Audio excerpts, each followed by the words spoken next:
Thank you very much, Dr. Adi, and good morning to everybody here. It's a pleasure to be here and also an honor. And thank you very much for inviting me to come and talk a little bit about what we do at the Fab Lab. It's given me about 10 minutes, so I'll try and rush through the slides that I have. Just to explain, I think many people here are already familiar with the Fab Lab and what we do, but for the sake of those who aren't, let me just give you a very brief overview. The Fab Labs are an idea from MIT.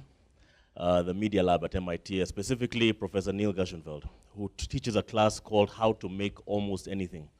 And the name of that class gives you an idea of the scope of what the Fab Labs can do, because he found out very quickly that people are so excited about having machines that they can actually use to make things that they cannot necessarily buy in the shops. And those people are people anywhere, whether they're in developed economies like the US or people in developing countries, technologically developing countries like Kenya. Everybody would like to be able to make something if they could, particularly if they're creative and so on. And so he decided to try and create these labs and spread them around the world. So right now there's about 200 Fab Labs in the world, in all continents. And the machines are generally machines that convert a design that is on a computer, created using computer-aided design, and then by computer-aided manufacture, transferred to the machine. And this is a range of the machines that typically make up a Fab Lab. And it's very similar to you sitting at the computer using Word to generate a document, for example, and sending it to the printer. That sequence is very similar to what we do in the Fab Lab. And so with Word, you can use Word effectively and not know how Word was written. And you can use the computer very well without knowing how it was built or how it works. Similarly, the transfer to the printer and how the printer works. So people in a Fab Lab do not have to be engineers, notwithstanding the fact that the Fab Lab is situated in the engineering building at the University of Nairobi, meaning that we have people from various backgrounds coming into the same space to develop ideas using software. They only need to learn how to use the software and then transfer that idea into a piece of wood, a piece of glass, a piece of metal, and so on.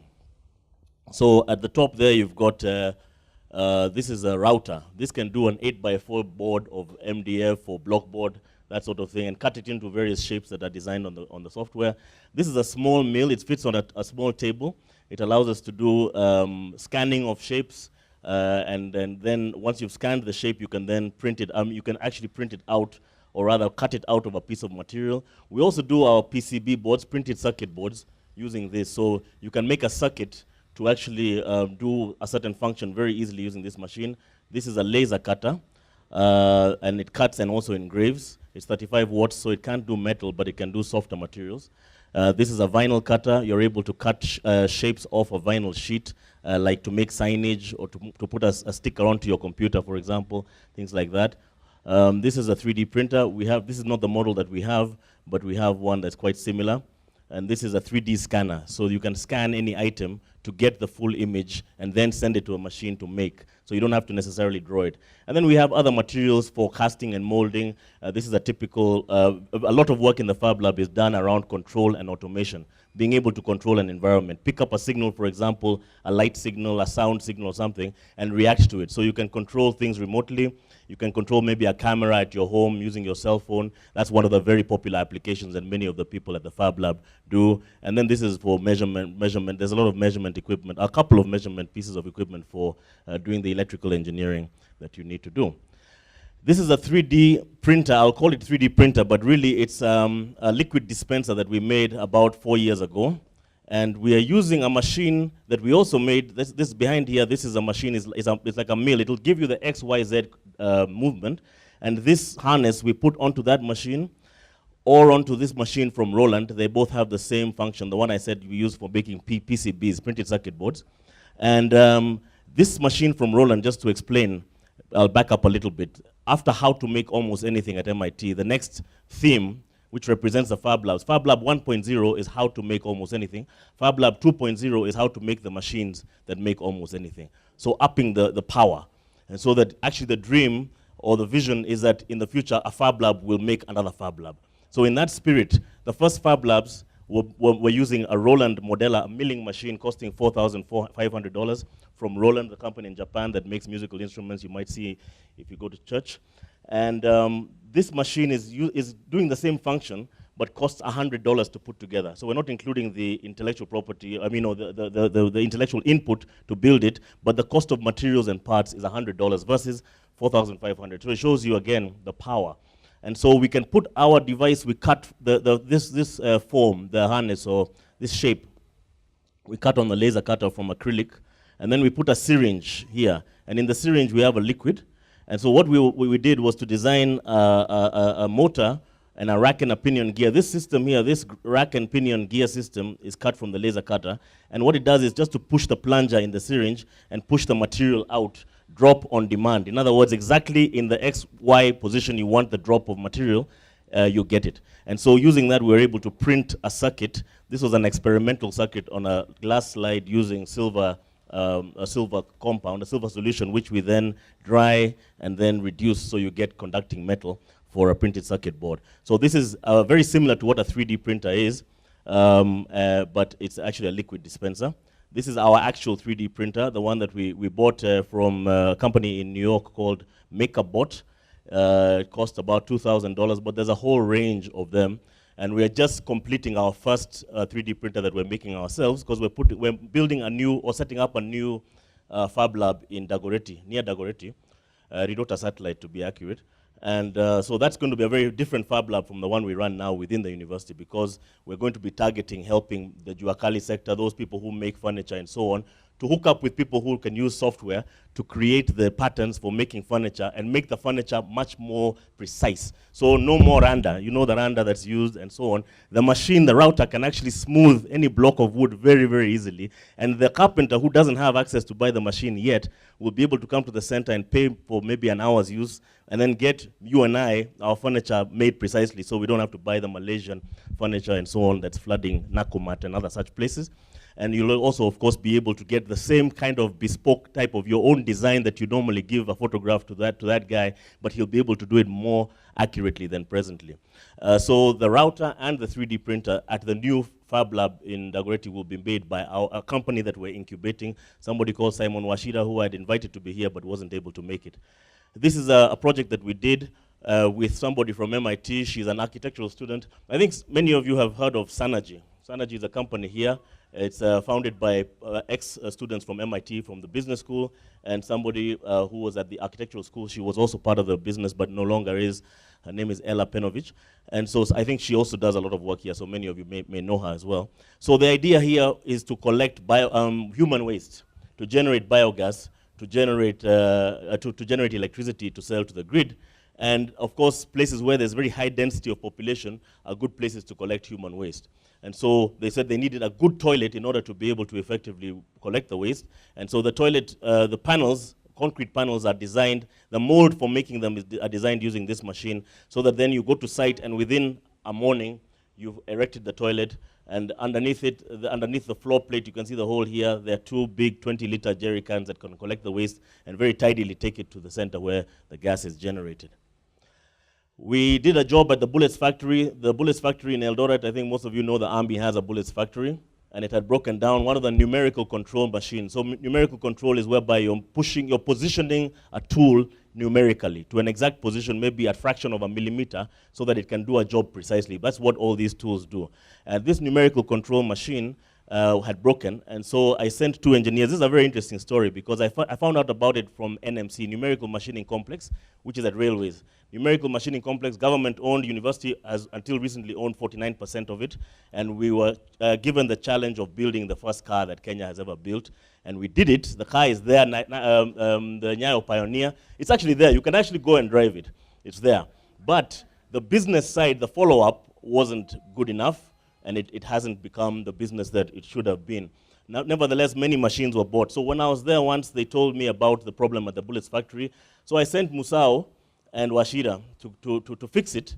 There were no manuals or anything. The Army had brought in a team from Australia, another team from Belgium, another team from South Africa. All of them said, forget these machines, throw them away and buy new. It's not worth fixing. And when these two young Kenyans got there, the Army management was very skeptical. They were looking them up and down and saying, do you understand that 3 teams from Europe and developed world have been here and said it can't be done, and you think you can do it? So there was a lot of opposition. But in a short time, they were able, without manuals, to just cut the buses, the wires sending signals to find out what each one was doing, figure out what it was doing, then replace it with a microcontroller circuit, and fixed the whole thing, and then attached a computer interface. So made it, instead of just a numerical control machine, a computer numerical control machine, meaning it was better than when it was new. And so they were paid very well. The army was very happy with them. Vincent, soon after that, was driving a big Range Rover Sport. And I say that not because I am trying to champion materialism, but because a lot of the students that we have in engineering, and this is a very interesting case because it's been stated within the Vision 2030 vision that we don't have, the paperwork, that we don't have enough engineers to get to where we need to go in terms of adding value to the things that we have. The meat that Dr. is talking about, the milk, whatever, you need to have systems to do a production line type of facility so that you have a business advantage and you're able to compete with others from the world. And so if you're looking at maybe the countries that we're trying to be like, the newly industrialized countries and so on, we're not graduating nearly as many engineers as they are. And so the actual dream becomes very difficult to achieve without it. And the ones who we have, and I'm a lecturer within engineering, are usually doing accounts on the side. So the precious time that they should be focusing all on engineering, because they're fearful that they may not get a good job, and they're then doing accounts, so they become lukewarm accounts, lukewarm engineers. And then, of course, the business sector comes and employs them because Pricewaterhouse and so on have said that it's definitely one of their plans to come and to hire engineers, the best engineers. So they're plucked out of the value addition type, or the engineering type of value addition. There are many kinds of value addition, of course. And so it's a problem. So I like to champion what Vincent did. Then Vincent went on to become an MP. So I'm not sure whether to be happy or not. He's the MP of Mwalu in Ukambani. A very, very good engineer. But anyway, maybe he can help us with policy, do the kind of work that Dr. Ndemo was doing in government to make things happen. Because I'll tell you, government can really be, it's so powerful, it can be great, and it can also be terrible. So I'll explain a little bit more about that. Now, we're setting up a new center. We got money from Bill and Melinda Gates Foundation through an organization called Concern Worldwide. And the idea is to match the Fab Lab with Kenyatta National Hospital, specifically the maternity ward. There are many machines there that have been bought, like there's 10 incubators bought, each at 1.8 million. That's 18 million, and they should actually be having 20 of those machines. And then 5 of them have broken. And the reasons that they're broken are simple, things that actually you don't even need engineers to fix. So the problem isn't purely engineering, but it also is engineering. It's also procurement. It's also those things I was saying are difficult about bureaucracy. However, they want us to try and build those machines for them in the future, repair and also build. And so they've given us about $500,000 to set up a center, because the Fab Lab's capabilities that I just showed you are very good for prototyping, for making one-off. But like the brick, for example, the brick that's being done by Ushahidi in this building here, and I think you're all familiar with it, of course. You design the software, the hardware, and then you send off to China for it to be done. Just much the same as Dr. was saying happened with the set-top box. You look at CAPS. CAPS is the company that does the packing. They make all their equipment. They make their circuitry and so on. They're just down the road here. So it's interesting that this is happening to be the cluster that's naturally occurring, Gong Road. And they do their own research, and then they send also to China for them to make the circuits like what you're seeing this over here. So we have declared in the past, for example, that we'd make a laptop and a tablet. And I'm very happy to tell you that Kimali, please just stand up, Kimali, if you don't mind, and just come up to the front. Kimali is actually the project officer for this project for the maternity, but I'm going to just digress a little bit. Where is the piece? Where is the? Yeah, they've designed the laptop, they've designed the tablet, they've sent off for the first boards to be made in China. The boards, I think, are 6 layers. In other words, there's 6 layers of components within a typical board, or more. I mean, there could be a number of layers. But with the machine I showed you before, we're using to fabricate printed circuit boards, you can only do 1 or 2 sides at most. So this is actually fully designed here by people within the Fab Lab, his company and his colleagues. And this is just maybe explain a little bit. Good morning, everyone. Yeah, as Dr. Kamau has said, we started the project for actually designing this thought that we had. It was thought in Kenya, designed in Kenya, and made in Kenya. So we have the capacity to do everything in Kenya. Only that sometimes, you know, we really we'd really like to push the government to change some policies just to enable us to be more independent, as opposed to to depend on other developed countries. And one of the things that I would say, when we made this, most of my friends were asking, hey, you guys, actually they were happy, they were saying, congrats, you are making a tablet, Kenyan made, but let me ask you, what's the difference between your tablet and the Samsung tablet or the Apple tablet? Yes, they might be the best tablets in the world, but we are the best in Kenya. Why? Because we use a human-centered design approach when we are making and designing our stuff. So this takes me back to a story. There was a story that there were 3 shops in a street. And then one shop was written, this is the best shop in the world. The other one, this is the best shop in the country. And the other one, this is the best shop in the street. So if you are living in that street, which shop would you go? Of course, the one in the street, because they know your problems. They know what you want. And that's what we are doing. They might be the best in the world, but we are the best in Kenya. And we use the human-centered approach to come up with this design. So this is not made in China. This is not designed in China. It's fully Kenyan. Thank you. Thank you very much, Kimali. Thanks. So you can see this machine that we're getting from the project for the maternity is called a pick and place, a robotic pick and place. So you put all the components and they're robotically placed and soldered, so you can make a board like that locally. Still not the production scale, but it's a very big step forward. At the same time, we're getting a big CNC machine which allows us to do tooling, which is used for the injection molding machine. So in other words, if you want housing, for example, so you make a circuit like that, it's not done, you can't sell that. You have to have a keyboard, you have to have all the other things. You buy the keyboard, you buy the touch screen and so on, but what about the housing? So you can make housing using a machine like this, and you can design the tool for it using a machine like this, and then we're getting a very big 3D printer costing about $35,000. All of this is coming in a month, and we're setting up in Kabete campus where we'll have our center. And so it's very similar to a development coming out of this building called Gearbox. So Gearbox also wants, because of facing the same kinds of problems, how do you go up to a higher productivity level locally to do the same thing? So it's an ecosystem. We're talking very closely with Eric Husman and company about what we're doing and what they're doing to see how we can work together to make ourselves as Kenyans very competitive, and even the region. So just very quickly, this is like what's been happening from my limited understanding of economics. We've been getting about $2-3 trillion in trade and loans, in aid, I'm sorry, not trade, it should be trade, but it's aid, into Africa. Very little progress to show over the decades that money has come in. And so one of the problems, of course, is that you have a big guy who is taking everything, who you elected into place. Then the other one is the aid industry itself.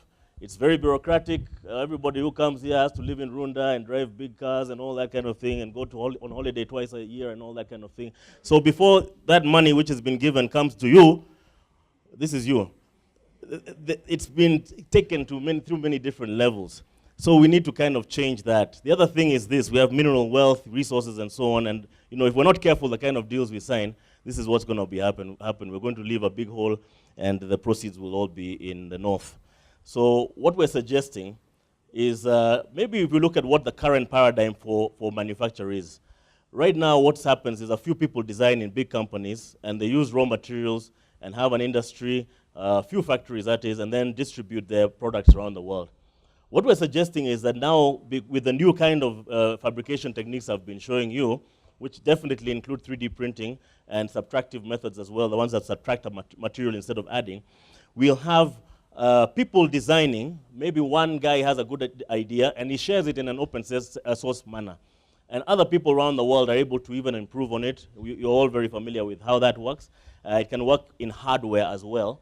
And then it keeps on becoming better and so on. And then because of machines that can be bought that are sophisticated, you can have, like the guys who have brought a 3D printer here, that they bought I think from the US, you can have your own 3D printer or your own machines like the ones I'm showing you to then make the product. So you'll download the design, you buy it, maybe even at one point you'll be able to have it on your phone, and there'll be hundreds of 3D printers all over the city, and you simply go and do a transfer of the file, and you wait for you go and have a cup of coffee and come back later and get your product. A very unique product that you can't buy in the shops and so on and so forth. So this is what we are seeing as a possible vision for the future, that we'll be able to have hundreds, thousands of small companies being based on knowledge and based on tools, access to tools and understanding the tools, and then representing the new industrial paradigm. So I think I'll just stop it there. I won't go through more of the policy stuff. Thank you very much. 2 years ago, there was a policy that government buys local furniture. And when government started buying local furniture, when you needed 100 similar chairs, there were 50 different outcomes. Either the leg is like this, or this one is like this, or this one is like, there is no standards. So that failed because of that. You can see Professor has given us a solution that they would have a machine where you can have standardized products, and we are able to meet the policy requirements. And that's why we are talking about government, academia, and industry. The academia would help us to be able to get the standards right. The industry must come and be able to produce, and the government policy. All three must meet for us to begin to succeed. I see so many businesses here. Extrusion molding, you could start making syringes. All those syringes that we use in this country, they are imported. There are about 2 to 4 million people on Adungwa Sindano every day, isn't it? Amen. Yeah? Am I right? On a daily basis, they probably use 4 million of those syringes. We could do, this is huge business to employ local people. I'm just trying to identify the opportunities, and that's why we are here. That if we look at this closely, we'll find so many businesses from Professor's lecture here. Of course, the best one is that if I get 50 million, I'll do toilets in Kibera, and I'll make money. Isn't that what? Did anybody get that? Did anybody see an opportunity from human? Yeah? Keep your questions until we get Catherine to come and talk about the opportunities around IBM. Karibu. Okay, thank you. It's a pleasure to be here. I lived in Nairobi for almost a year, and basically I now know what I don't know. So it's an honor to be here, but it's also a bit daunting because I actually said to Dr. Ndemo, it's an IBM presentation is not usually what you think of when you think of entrepreneurship. But in fact, the reference earlier about IBM starting off at meat cutters, we are in one of these significant periods of transition in our company right now, and I would argue in the marketplace as well, where we believe, in fact, there are so many market forces at play now. They do, in fact, create great opportunities for us individually, and of course from an IBM perspective for our company and for the clients that we serve. So I don't know if anyone's seen the IBM annual report. Raise your hand if you have. At least I know an IBMer on my team is here, so I expect, Joseph, your hand to be up, but thank you. The front of the cover is very different this year. It's just a question. And it says, what will you make? It actually says, what will we make of this moment? And the reason is we believe the marketplace is in this massive transformation that will be the most significant, probably of any of our careers, certainly mine, where cloud, analytics, mobile, and social all come together in a very significant way to change customers' expectations. So we start with this notion of data being the new natural resource. So like if you have resources in the ground and you don't mine it, you don't extract it for some value, the data has no value. But when we do, In fact, we believe it is that source for competitive advantage. So that's sort of the first sort of foundational response to these market factors that we believe. The second is that cloud will not just change operating models, but will in fact change business models for companies like yours and our customers' engagement with them will change through different business models. And we think that's the real enablement notion of cloud, not that it in fact moves, you know, from a fixed to a variable cost, although of course it does that. And not just that it takes things that used to require months and fixed specifications to weeks or maybe even days and supports an agile methodology, but in fact it does. It's a much bigger point than that. And one of the proof points, I guess, of that is we've put out our software portfolio for Africa via cloud. We've also put out development tools through something we call Bluemix, which basically gives you the middleware and software development capability to tap into something that our CEO calls the API economy. Do you know how much of Amazon's revenue is not actually engaged by Amazon? Like, they put their APIs out there, and then they have, so the interface essentially to their company, then other companies write to those APIs, and it looks like when you go on the Amazon website, it's from Amazon, but in fact, Amazon didn't touch that transaction at all, didn't touch that product at all. You want to guess how much of their revenue comes through that API engine?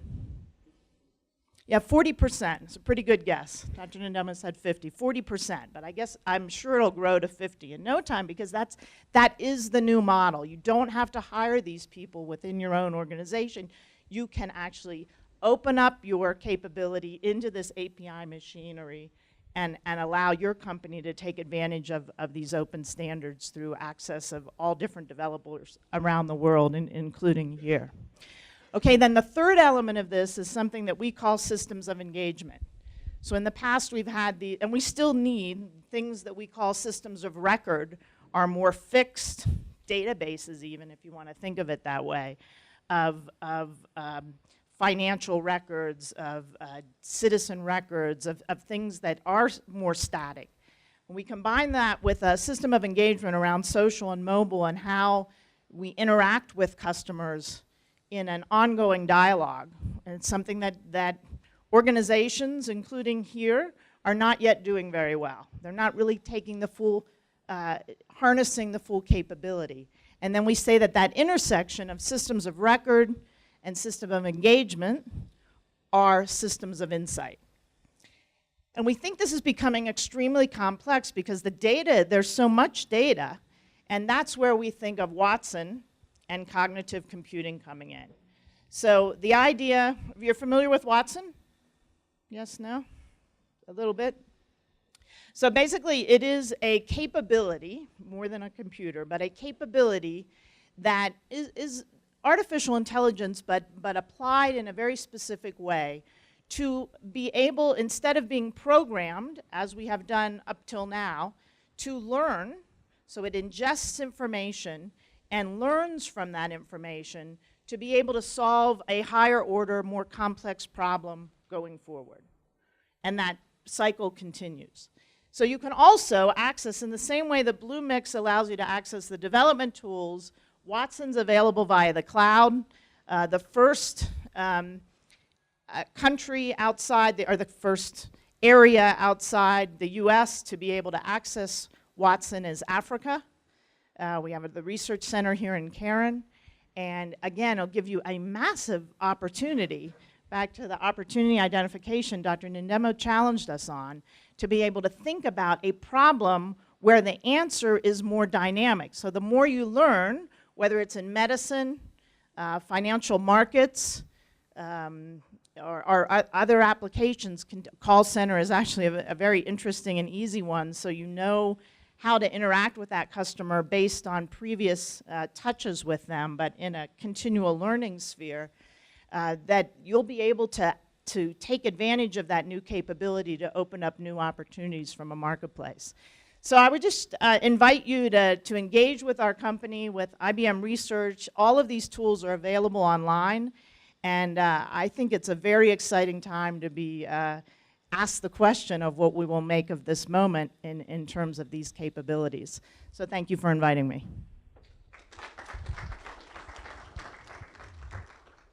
We are going to allow you questions, but I see a lot of young people here, and I'm very happy because this is your time. Because if you look at this is risk here, and age, maybe you can get 100.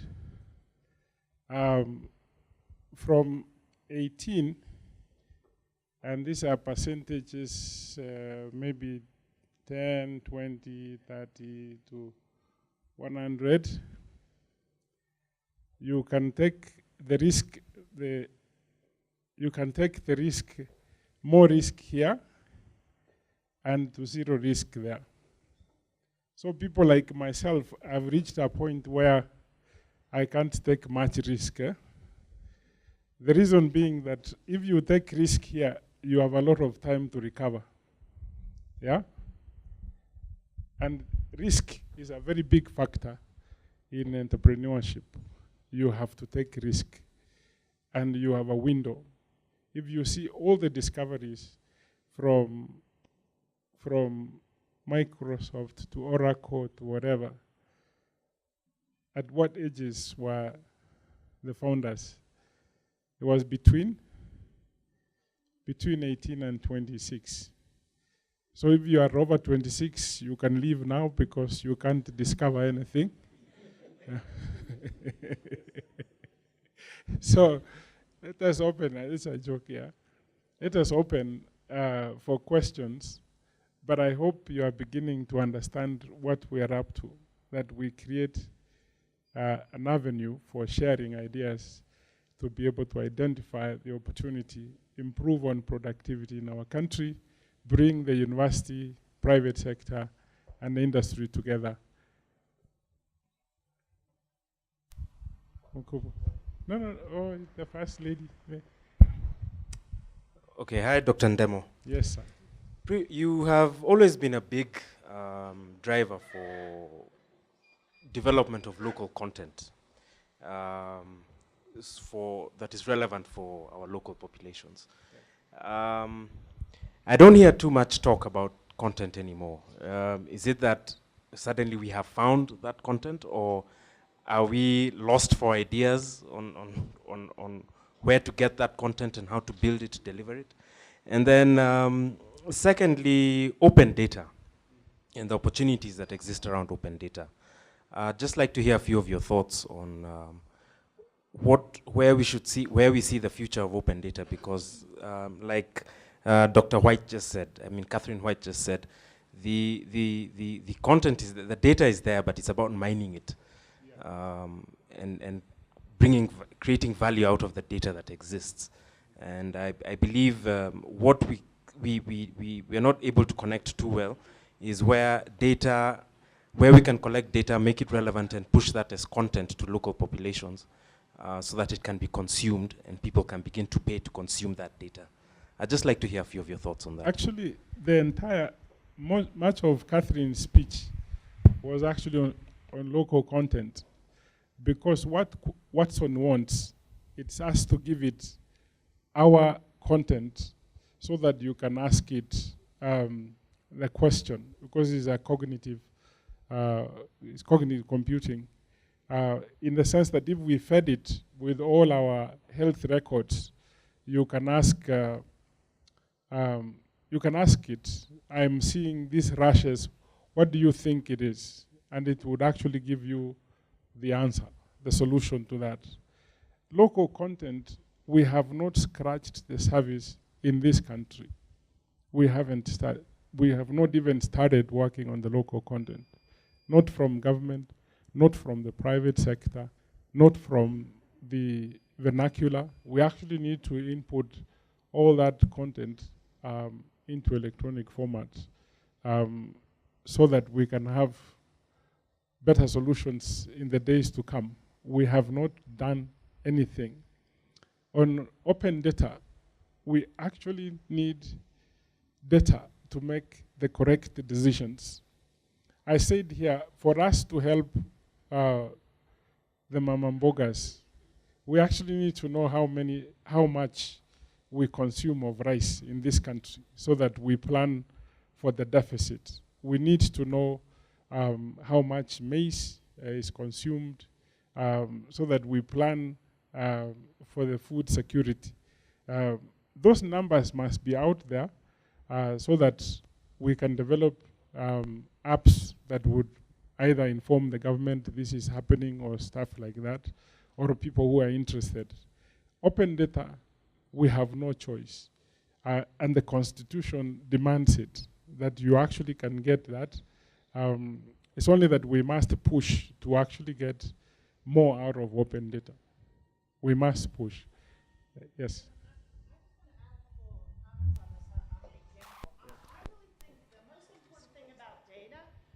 Is what question are you trying to answer? I mean, if we get that right, everything else falls into place. Then I tend to ask people in terms of the Watson example, who pays for what value? Because people come up with great problems to solve, but nobody's going to pay for that. And I just give you one example as I'm looking at the Matatu map. We did work in Istanbul to optimize public transportation through location-based data. We've got a ton of location-based data in this country, right? Because we knew what question we were solving. How do we optimize Matatu routes? Satisfied? You're still okay? I think it's good afternoon. Good afternoon, Dr. Ndemo, Dr. Gashigi, and Dr. White. That was a really interesting lecture series. Dr. Ndemo, I wanted to ask you, I actually had two questions, one for you and one for Dr. Gashigi. Your innovation model, you actually promote the triple helix model very much because of Vision 2030. I think 2 years ago you had introduced another model called the triple helix model, whereby you had introduced another layer of civil society and startups. Why isn't that approach not penetrated through the innovation ecosystem in Kenya? That's for you. And Dr. Gashigi, I like that you actually had Kenya-made user-centric board, but if you look at examples like the brick and all, they have their production plants in Austin, Texas, and in China.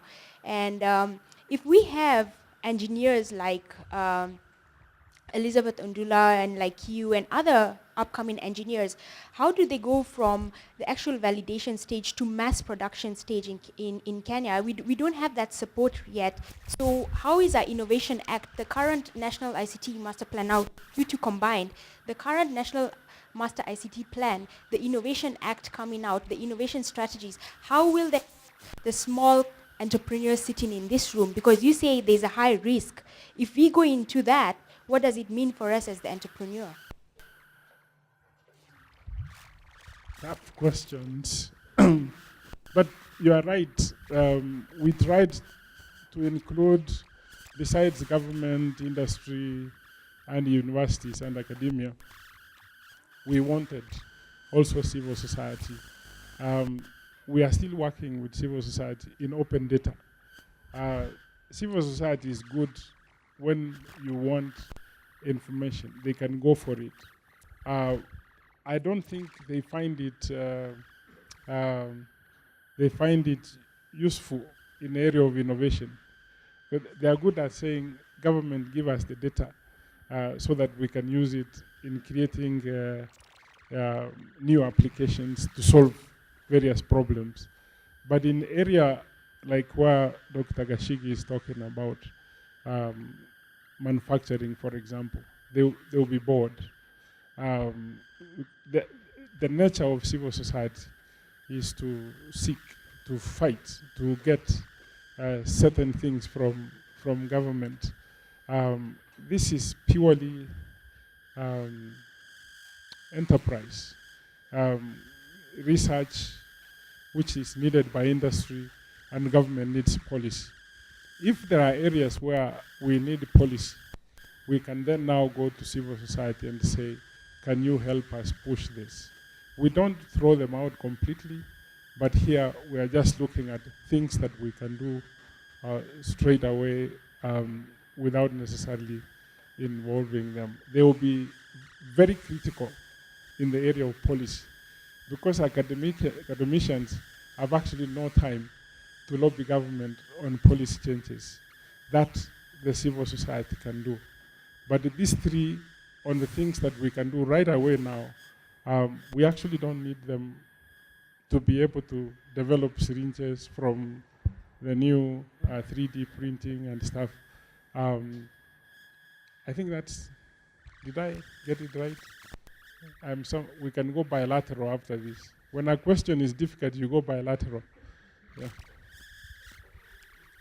Yeah, just to add to that and to answer specifically the question about how do we move from where we are right now. We have been sitting in this place where, since the Fab Lab was set up, where we're prototyping and learning and building capacity.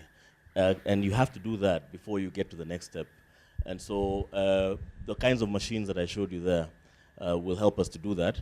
But the government has a central role in order to be a facilitator. So there could be, for example, centers of production, like what I'm talking about. There's a maker space where you have the potential for at least a certain number of runs. You can do maybe thousands or even maybe tens of thousands in that center. And the question is, can we do it cost effectively? And so it's not an answer that I can give completely. And that's why the triple helix or quadruple helix or whatever you want to call it comes in handy, whereby you have all the people from economics coming, the people from industry who are practitioners and know exactly where the shoe pinches, and then you've got the people from, did I say academia, and government, of course, to come and sit together and decide what do we want to actually do that we can actually have an advantage in. And one of the very big lessons that I like to talk about is from Japan, whereby economics says generally that you need to look at your comparative advantage in order to know how to grow. But that means that you're looking at things that exist already that you have strengths in.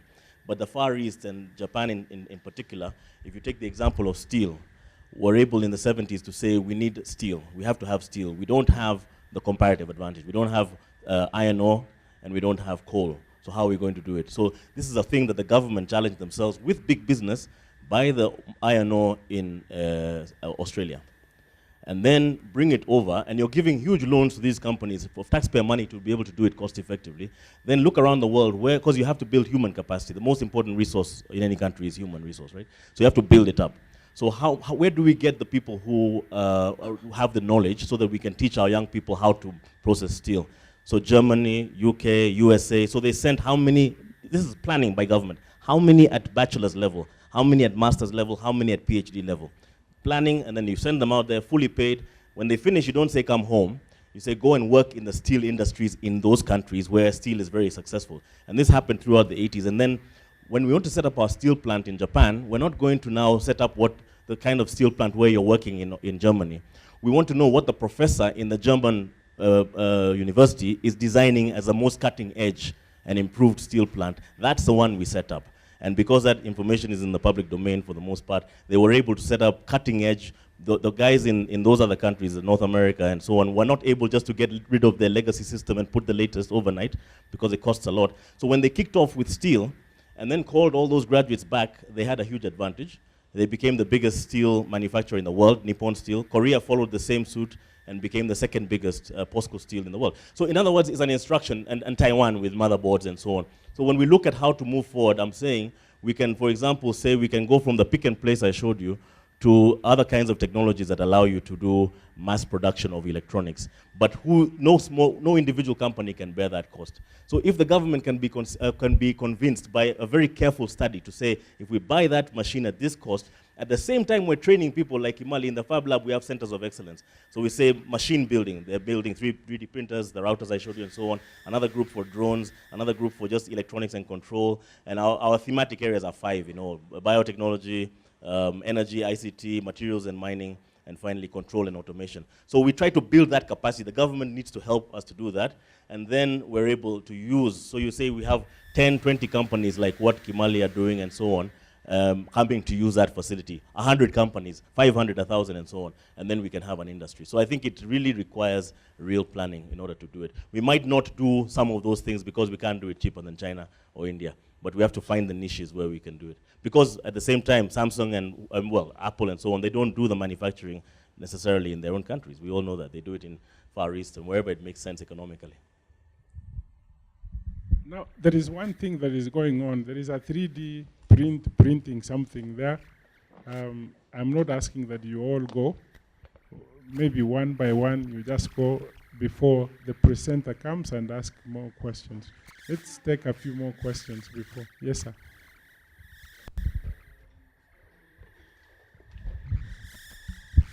Yeah, I'm Michael. I'm a local entrepreneur. First, a question for you, Dr. Ndemo. You talked a bit about open data, but my question is on open access for research.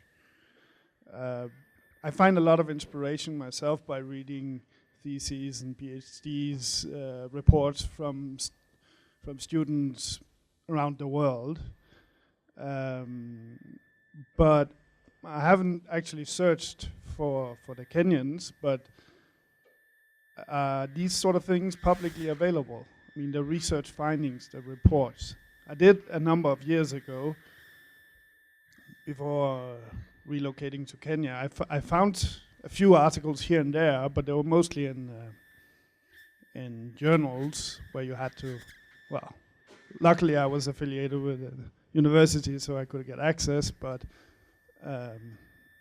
you know, open access also for entrepreneurs. You can find a lot of inspiration. That there's a lot of research that can be turned into products just from there. And then I have a question for the Fab Lab. Yes, we may not overnight turn into big run companies and big run nations, but I think there's a huge potential for small custom run. I mean, the whole open hardware movement have shown that some of them actually makes pretty good businesses out of just running a few thousand. Well, this is a little thing that you plug into this big thing, and then it just happens to do some other thing better. So it's very great that we're getting some new machinery, you are. But it would be more interesting if you're looking at the Fab Lab 2.0 more actively, I would say, where you're saying, you know, it's great we have some new machinery, but let's see how can we build our own machinery. They might not be as efficient or whatever, but since cash is you know, and investment money is very expensive in Kenya, it might be more efficient anyway to have a less production efficient but a more cash efficient machinery equipment, and looking at some local developed things, in particular, you know, pick and place machines. It can be done by yourself, I know, because I looked at it. But obviously they will not be as efficient as industry machines. So how far are you with that, and how much are you pushing on that? You are actually right, and I wrote an article about it. If you go to Upper Kabete, for example, so many research, so many products actually lying there, which have not been commercialized. And I don't think, and you can agree with me, that you can't walk there and pick up one of the products and commercialize it. Because academia just work on it. Once they find the results, they dump it and they move on to do other things. And that's one of the reasons actually we are here. Maybe one time we may agree, a bunch of us go visit some of the departments and see some of the research findings, which would impact on performance of businesses. Upper Kabete, I say, because they have so many products which can actually do well in the market, but they were not trained to market, to monetize, or to take this product. It needs an entrepreneur to go and sit with them and be able to see the opportunity and actually seize that opportunity and move forward. The same thing, several departments, even the computing science, several applications, which are not here. Maybe you just pick and go out there and succeed with it. I don't think we have a policy where we have open. We've just developed it. We're in the process of developing it, so we Yes. can share our Yes, articles. the knowledge. But informally, yes, I can walk with you around and you get everything. But it will cost me my time. Yeah, thank you. Yeah, and it's true that, in fact, it's a little known fact that even though ICT has become very, very well known in Kenya, Kenya has become well known for ICT, agricultural products, biotechnology in general in Kenya has a long history. Maziwa Mala, many Kenyans know Maziwa Mala, that's an invention of the University of Nairobi. Mala milk, that brand came from the university, but we never benefited directly from the proceeds. And many seed variety and things like that. And those are the departments that actually have been most productive. So you can get a lot of the articles in various journals. We're going to open data now in terms of our publications, and also if you go to our library, you find the theses that are there. But we're now in the process of patenting. We have a new IP policy to give 60% of the IP to the university, 40% to the innovator. And so that we can protect. So because people would come in, Kenya Seed Company has made a lot of money from our seeds, and we made nothing. So we've been trying to engage them to see whether we can actually get some of that money back from them. But to answer the question about making machines, Fab Lab 2.0, this is what I said several times actually. Like the new Fab Lab we're setting up in Dagoretti, 2 of the machines we're making ourselves. And it's a company that's making them. So it's not Fab Lab. It's a company that we're incubating, which is making a router and a 3D printer. So in fact, they'll be ready within a month. You'll see both of them working if you go out there. And this is part of, the beauty of an international cluster, being part of the MIT team. Transfer of knowledge is really happening. At MIT, there's a theme which is called how to make the machines that make almost anything. I mentioned it.